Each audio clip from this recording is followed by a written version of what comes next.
Hi guys! Sagutin muna natin to para maklaro.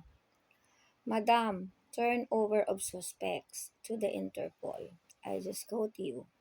May nakita po ba kayo na tiga-Interpol sa Philippines?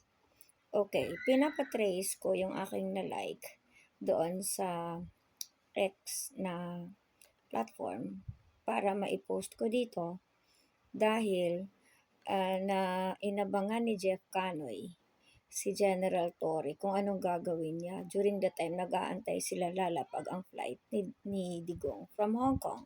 Ang sabi ni General Torre, I cannot divulge as of the moment dahil nandyan ang Interpol sa unahan. Ibig sabihin, nasa loob na ng airport. At to tell you honestly, meron tayong Interpol office na nandyan ang Philippine Command. Etong address na to. Okay?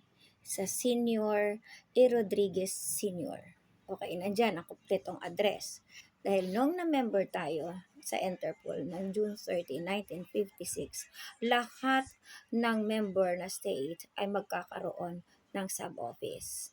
So, aside from the Philippine Command Center ng Interpol na nasa E. Rodriguez Senior, meron din tayong sub-office sa Intramuros.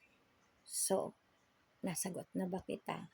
At sa katanungan kung ang Interpol ba ay andun during the time na inaresto si Duterte sa airport, ang kasagutan ay oo.